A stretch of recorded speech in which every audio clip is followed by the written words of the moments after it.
hanggang 44. Mateo, Kabanata 24, talatang 37 hanggang 44. Sumayin ang Panginoon. Ang mabuting balita ng Panginoon ay kay San Mateo, ang pagdating ng anak ng tao ay matutulad sa pagdating ng baha noong panahon ni Noe.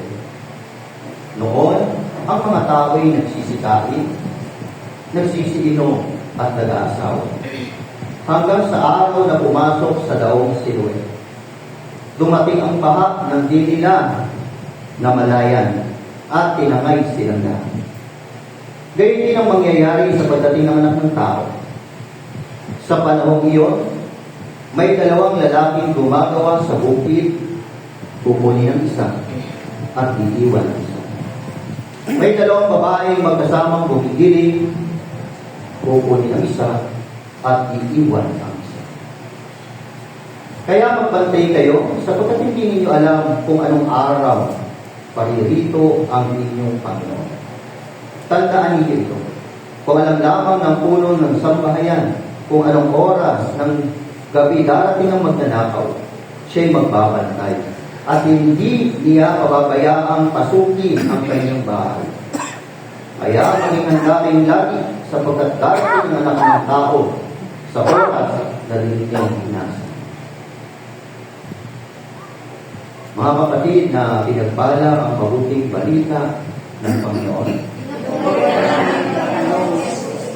Puri naman ang ating nanay. So, ito, parang ito ang mga kapatid niya. Parang gabi. Sabi niyo sa kanya, Happy New Year. Happy New Year. Hindi po, pwede na po kayo magsuko sa pasensya na awal sila. Bakit Happy New Year? Kasi tapos na yung kalendaryo na ating simbahan ba? Yung kalendaryo na ang papasok tayo sa panahon ng sabihin, pagdating, pagkahanda sa pagdating. Amen? Alam niyo po, kanina nakita kayo tempo ko sa Siput 20. Alam niyo, sa loob ng 15 taon, ngayon lang po ako na-assign po dito. Buwan ako naging preacher, ngayon lang po ako na-assign dito. Salamat dito sa Panginoon Lord, first time ko ron, dalangin ko din, lahat ng mga anak na naroon, makakatas po niya, pag-ipon, pag-ibig yung bless, pagpalain at pag-imalaan. Amen? Dapat mo yung pag-ipon, maging handa, Ngayon po mga kapatid, napakinggan po natin yung Ebanghelyo, Alam naman natin mga kapatid na sa ating misteryo ng pananampalataya, sinasabi o si Kristo'y namatay, si Kristo'y nabuhay, si Kristo'y babalik. At ang kanyang pagbabalik talagang hindi pa po nagaganap. At hindi kinasasabihan ng mga nananalig sa Panginoon. Tapos na po ang kamay na nananalig sa pagbabalik. Talaga ba nasasabi na po ba kayo? Ang tanong, handa na po ba kayo? Ano bang oras dumating ang Panginoon? Amen. Sabi sa tayo, saan darating ang Panginoon? Hindi natin alam kung anong oras. Sabi doon, walang nakakaalam ng araw ni ng oras. Kahit ang Panginoon, kahit ang mga anghel, hindi nila alam. Tanging Ama lang. Pero ito ang maganda sa ating Panginoon. Bago siya dadating, meron po siyang mga palatandaan. Diba? Nakikita niyo na po ba yung mga palatandaan? Kaso kami nakikita na. Para halos lahat na, Kikita na natin. Sa ipapawid, sa karagatan, sa kalipaan. Lahat nakikita na natin. Hindi lang palatandaan ng kalikasan. Maging sa tao. Diba? Sabi na 2 Timothy chapter 3. Mag-iiba niya. Hindi lang kalikasan na mag-iiba. Pati mga tao mag-iiba. Diba? Darating ang panahon, ang tao ay magiging masama. Magiging makasarili, mga kabataan, labastangan sa magulang. Diba? Nakikita na natin ngayon yan. Tama pala eh. Nakikita na natin lahat yan. Kaya talagang malapit na. Parang sabi nga, parang babaeng naglilibukis na nag-labor na. Malapit na dumating ang Panginoon. Sabi sa tabi mo, malapit na dumating ang Panginoon. Handa ka na ba? Handa ka na ba? Parang may nanarot na wala na. Alam na darating ang Panginoon. Sabi sa Acts chapter 1, verse 10, mga kapatid ko, ang sabi nung nakatayo mga nakaputi sa mga alagad ng Panginoon, At tinitignan niyo sa taas. Yan si Jesus, nakikita ninyo umaakyat, siya rin bababa. Ano? Katulad natin na yung pagkat, bababa rin siya. Babalik siya na katulad niya. At sa John chapter 14, mga kapatid ko, verse 3, ang sabi ng Panginoon, pupunta ako sa Ama. Ano gagawin niya? Ipag-aanda niya tayo ng matitirhan, at pag naipag-aanda na tayo ng matitirhan, babalik siya. At isasama na rin sa pinaroroonan niya. Ibig sabihin talagang babalik talaga ang Panginoon. Ibig kailangan lang maging handa po tayo sa pagdating ng Panginoon. At paano po tayo magiging handa? Kasi maraming tao pagdating ng Panginoon masusurpresa. Bakit masusurpresa? Kasi maraming nag-assume na kung pagdating ng Panginoon kasama ako umaakyat.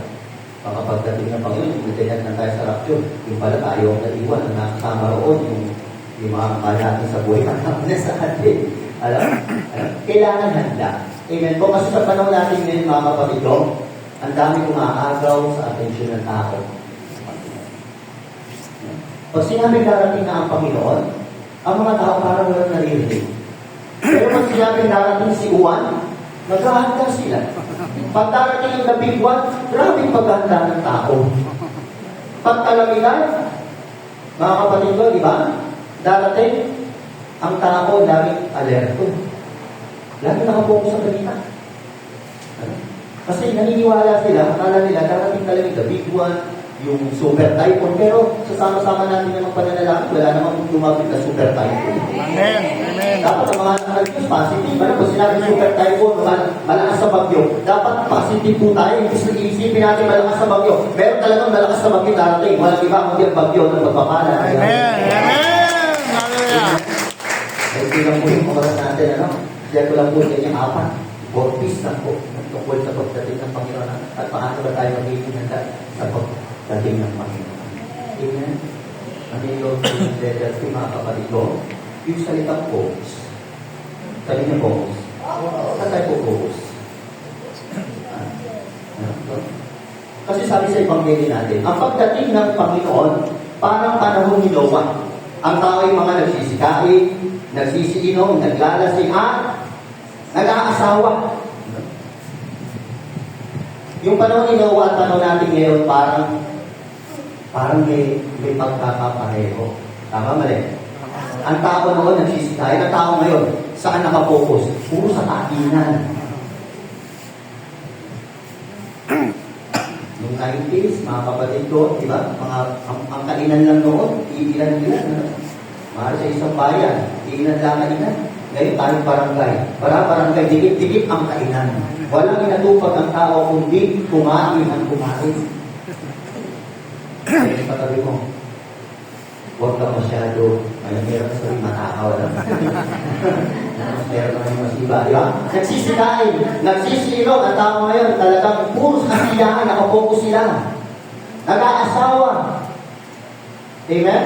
Yung panahon nila o panahon natin ngayon, yan ang nakikita natin ngayon.